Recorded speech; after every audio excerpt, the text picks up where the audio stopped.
Hello बच्चों, चलिए प्रश्न पढ़ते हैं। प्रश्न दिया है फॉस्फोरिलेशन की क्रिया को समीकरण देकर समझाइए। तो इस प्रश्न में हमसे फॉस्फोरिलेशन के विषय में पूछा गया है, अर्थात इस प्रश्न की जो मुख्य अवधारणा है, मुख्य अवधारणा जो इस प्रश्न की है, यह फॉस्फोरिलेशन के विषय में है। फॉस्फोरिलेशन फॉस्फोरिलेशन के विषय में इस प्रश्न में हमसे पूछा गया है। तो चलिए जानते हैं फॉस्फोरिलेशन को। फॉस्फोरिलेशन क्या होता है? तो फॉस्फोरिलेशन एक ऐसी प्रक्रिया है, ऐसी क्रिया है जिसमें फॉस्फेट समूह जुड़ता है। फॉस्फेट समूह जुड़ता है। यह किससे जुड़ता है? यह जुड़ता है किसी भी आयन या फिर हम बोल सकते हैं अणु से।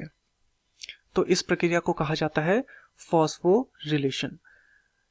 तथा ये जो प्रक्रिया है, ये शरीर के भीतर होने वाली अनेक क्रियाओं के लिए महत्वपूर्ण होती है। शरीर के जो अनेक जैविक क्रियाएं होती हैं, उनमें इसकी महत्वपूर्ण भूमिका होती है। जैविक क्रियाओं में इसकी क्या होती है? महत्वपूर्ण भूमिका होती है। जैसे कि क्रेब्स चक्र इत्यादि में भी फॉस्फोरिलेशन देखने को हमें मिलता है। तथा इसकी खास बात यह है कि जो यह फॉस्फोरिलेशन होती है, यह एक उत्क्रमणीय अभिक्रिया है। उत्क्रमणीय अभिक्रिया का क्या अर्थ है? अर्थात इस प्रक्रिया को उल्टा किया जा सकता है, उल्टा जा सकता है। और यदि इसे उल्टा किया जाए, यानी कि फॉस्फेट समूह को तोड़ा जाए, तो उसे डीफॉस्फोरिलेशन कहा जाता है।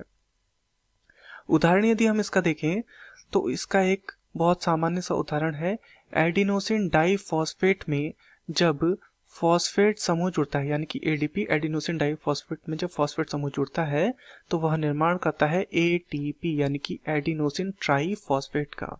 इस प्रकार से यह प्रक्रिया क्या है? यह फॉस्फोरिलेशन है। मैं आशा करता हूँ आपके यह समझ में आया होगा। धन्यवाद।